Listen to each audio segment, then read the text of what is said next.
RLC circuit, girls, and what we learn, because we have learned discussed separately RL and RC.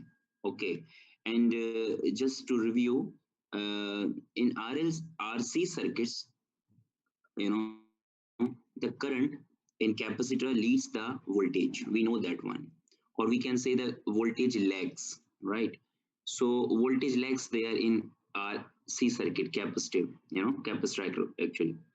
And across the inductor, what is the situation? Voltage leads the current, right? And in capacitor, voltage lags the current, right? So this way, if we have all components present in a circuit, so here we can say that the current somewhere leads, current somewhere will lag, and R, we know that voltage and current is always in phase. So the phasor diagram is gonna be now something like that. What is that?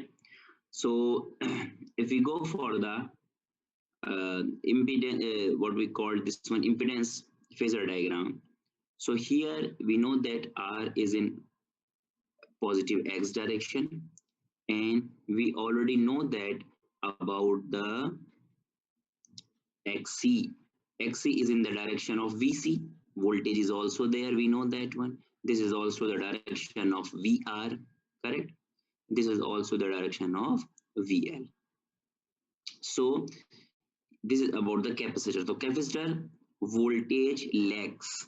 So this is the voltage lags. So XC will also be in the same direction. But in case of inductor, voltage leads the current. This one. So this is also, and this is the direction of the current as well. We also know this one. So the point is that in RLC circuit, we can see that XC and XL, it is opposite in direction, or we can say it is out of phase. And how much it is out of phase? 180. It is 180.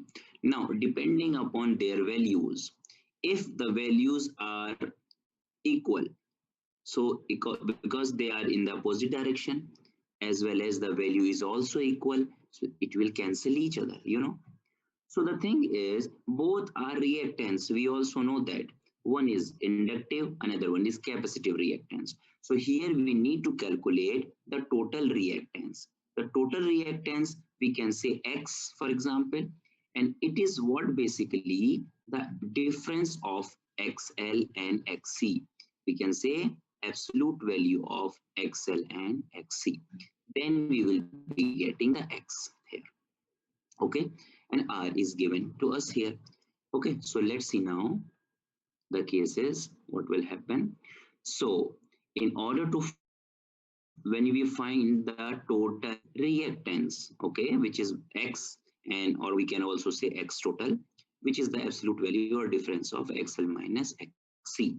So here is gonna be X. Okay, here is gonna be X. This is the value of the X66 here. Also, we can see few more concepts here. Now we know X, so just draw the parallel of this X here, and this is the R. Now girls, we can also find the total impedance or the impedance of the circuit. So impedance is gonna be Z here, and formula we already know that Z is equal to R square plus XC square XL square. But in this circuit RLC, we already calculated the X. We will be using this total reactance. We will put it here. Now we can get the value of Z. Now this is the Z, which is the impedance triangle for the given RLC circuit. And this is the phi, which is what? Phase angle. So phase angle is equal to, what should be the formula for the phase angle, girls? It is tan inverse. What it should be? Tan inverse. Yes. X over R. This is X over R. Yes. Formula we know already. Either it was XC over R, XL over R, but here we are using X, yani total reactance or resultant reactance, because they are opposite direction. So something. Now girls, just assume if XL and XC both are equal, hmm? both are equal, what will be the value of X at that time? 0. So if it is 0, so let's suppose here, if it is 0, so what will be the Z? Impedance. Impedance will be R, right? Impedance will be R. It means is that the capacitor will behave like a resistive circuit. Am I right? The circuit will appear to be as a resistive circuit. So the thing is, this is some interesting factor which we will learn now. Okay. So actually there is a situation when both of them can be equal, and that frequency actually at a particular frequency both reactances XL and XC could be equal, and that frequency is called resonance frequency, or with that condition is called the resonance condition. We will also discuss that one. Also, what about the theta when we say X is 0? So when you put this is 0 girls, so tan inverse theta, which is tan inverse 0, it is gonna be 0, correct? Yeah. So where should be the Z plotted at that time? Z will be plotted in the exact direction of R. It will be exactly equal also, right? This is like Z direction. So Z is here, R is there, and vector is also of the same value because Z is equal to R, and there is no phase difference, yani. So theta is also 0. This is something. So let's see now this condition. So here see the RLC circuit girls. And one more thing, when a circuit contains an inductor and a capacitor in series, the reactance of each tends to cancel. This is the tendency actually. Both the reactants try to cancel each other. As you can see that one reactance is in positive Y direction, another is in negative Y direction. They will try to cancel each other. So we can get it the total this way. Now the total impedance can be calculated by this formula, and the theta will be X total over R. Now, as the variation of both reactances, with respect to the frequency. So, x-axis you can see the frequencies here, and on y-axis we have reactances. So, see, this is Xc. Do you remember the formula of Xc? What is Xc? 1 over 2 pi Fc. So hope you remember what will happen if we increase the frequency. 2 pi Fc. By increasing the frequency, Xc will decrease, right? So which is here? We can see here it is now decreasing this way, right? Now this is about the Xc, and look about the XL. For the XL,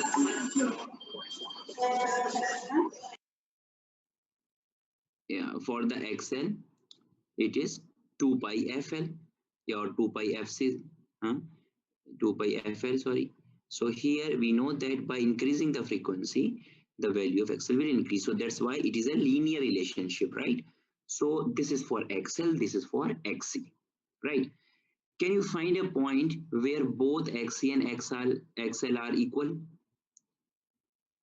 This is the point, correct?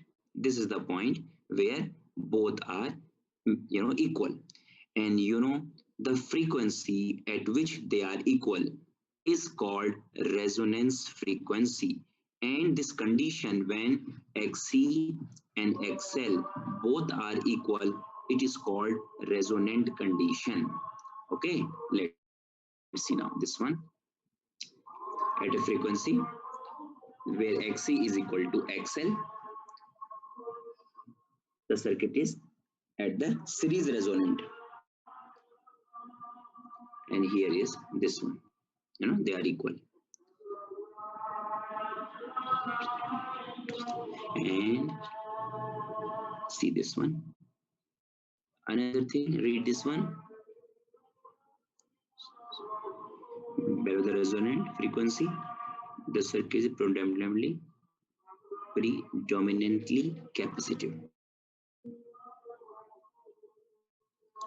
Because here below this frequency, what happening? Which is greater, XC greater or XL greater? You can see from the graph, both graphs, what is greater, XC or XL? Left side of this point, XC. So if XC is greater, what happening at that time? Because XC is greater, yani circuit is behaving like a capacitive circuit. Getting the point?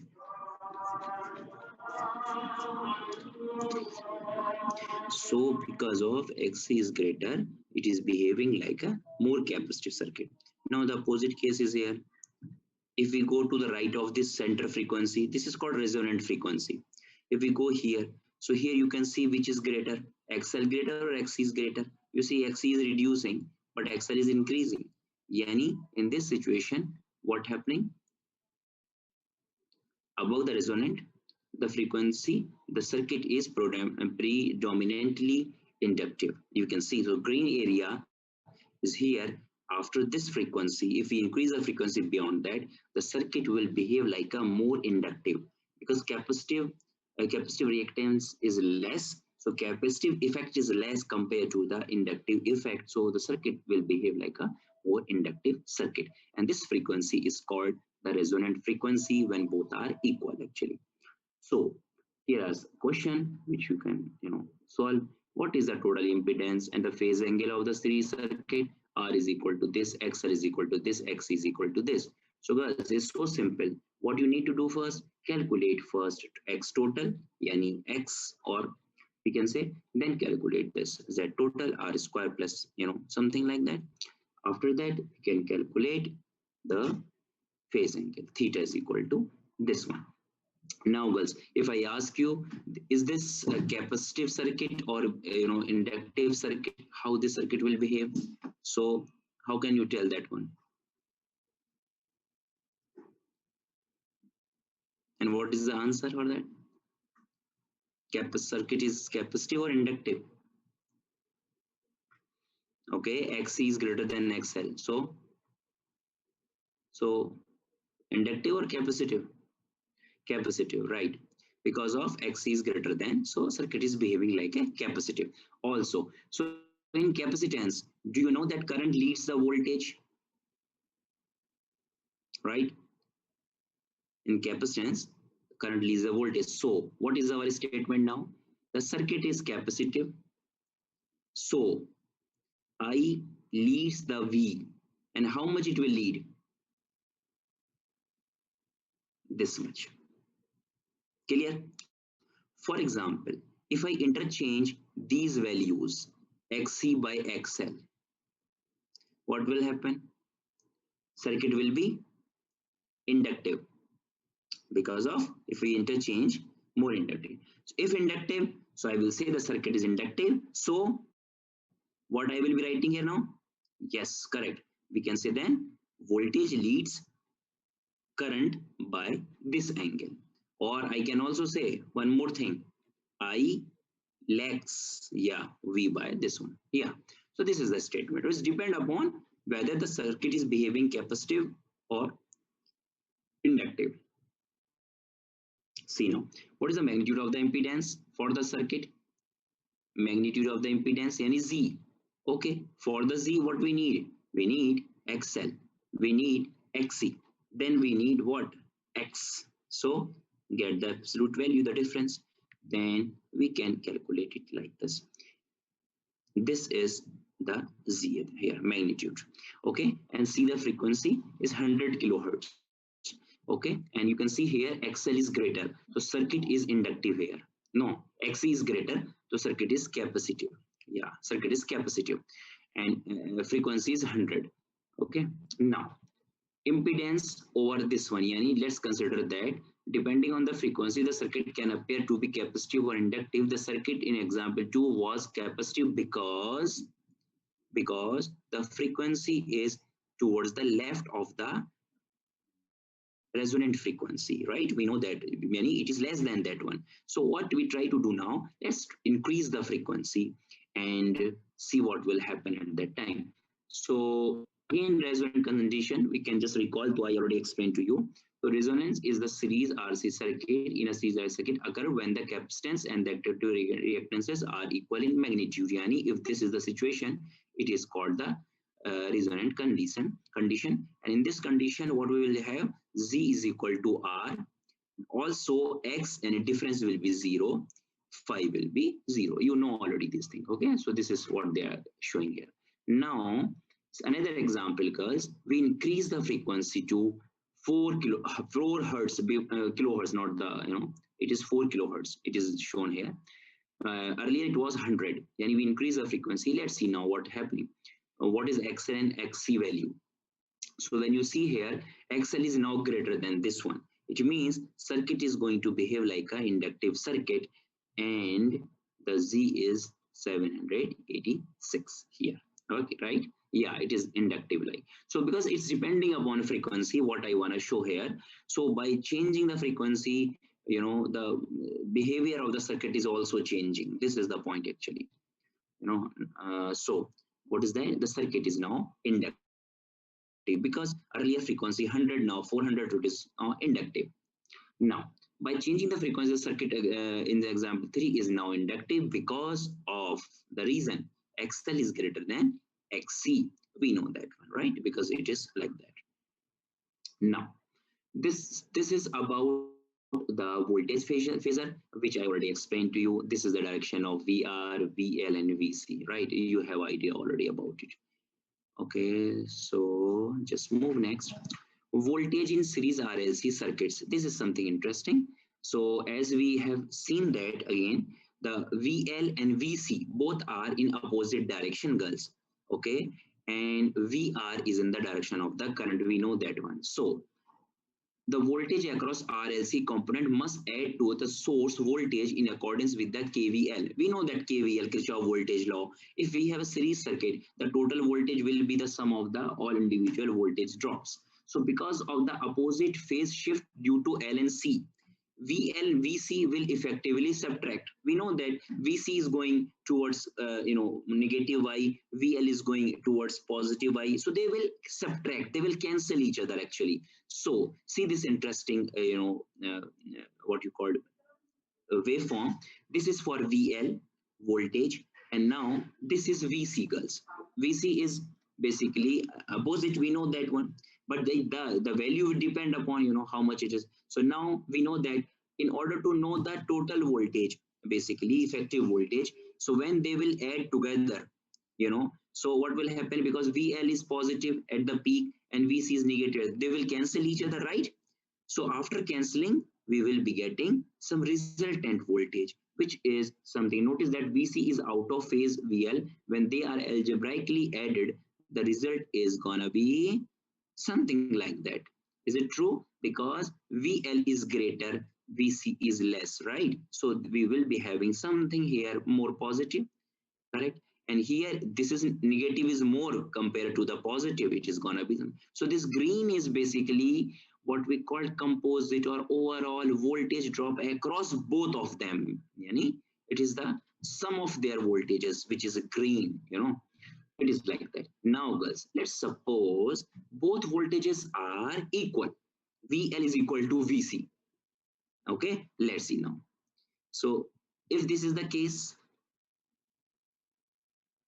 see, though there was already opposite out of phase, now they are equal also. What is gonna be now? So at that time, the voltage which is gonna be dropped across these two, it is gonna be 0, right? If it is 0, so the circuit will be purely resistive at resonance. And when it will be equal, we know that that condition is called resonance. So at resonance, circuit will behave like a purely resistive circuit because there is no drop across these two components. It is showing here as a 0, right? So circuit will behave like a purely resistive circuit. This is the concept here. So algebraic sum is 0. Now guys, another thing is that we know that the condition of resonance, what is the condition of resonance? We call that the both Yani XL is equal to XC. We know that 2 pi FL is equal to 1 over 2 pi FC. Girls, just cross multiply. When you cross multiply, you will get F. We will give the name FR, and it is equal to 2 pi under root LC. This is called condition of resonance. Okay. So, yani, if you want to know at which frequency XL will is equal to XC, you need to just apply this formula, put the value of L and C, 2 pi, and you will get that frequency at which XL will is equal to XC. Clear, girls? This formula also. Okay. So this is called resonance frequency formula. Okay, let's see. What is the resonant frequency for the circuit? So simple. Just apply the formula, get it. And what I found at 196 kilohertz, okay, the circuit will behave like a pure resistive circuit because of XL and XC will be equal at that frequency. This is the way, okay, to understand this. Okay, rest is what? In series resonance, ideally resonance, the sum of VL and VC is zero. We have seen that if it is zero, so if you apply KVL, so can you say that VR is equal to VS? Yani total voltage which we are applying is gonna be drop across the resistance because the sum of the voltage which are here, it is gonna be zero because they are equal and opposite. You can also see the signs here, right? So let's see. Question: what is VR at the resonance? So you don't need to look here anything, but question is clear. What is the VR at the resonance? So condition is given resonant to you, and we know that at resonance what happened? There will be no voltage drop or the zero voltage drop across the combination of L and C. So the total voltage which you are applying is gonna be drop across the resistance. So how much it will be, girls, then? 5. Yeah. So sure, you don't need to calculate anything. Yeah, it will be same. Yes, you need to look only across the R because here it is gonna be zero. So here you don't need to calculate, but the concept is there. Resonance, this is something, right? So this is here. So now this is the impedance curve Z1, and we can see at resonant frequency what happening. Z is exactly equal to R, right? This is the overall here. So summary of important concept for the series resonance, girls. First point, what we learn, capacitive and inductive reactances are equal at resonance. We know that one, right? Also, total impedance is minimum and it is resistive. We also know that Z will be equal to R only. It means it is minimum. Okay, so total impedance will be minimum. Girls, if impedance is minimum, what will happen to the current? The current impedance is minimum, it will be maximum. Correct, the current is maximum. So this is, series resonance concepts are coming one by one. Current is maximum. So phase angle between Vs and Is, phase angle will be zero. Why? Because it is behaving like a purely resistive circuit, and purely resistive circuit, voltage and current always in phase, they are in phase. So here is phase angle 0. Also, Fr is equal to given by this formula 1 over 2 pi LC. And this is just summary of this chapter. So this is done now.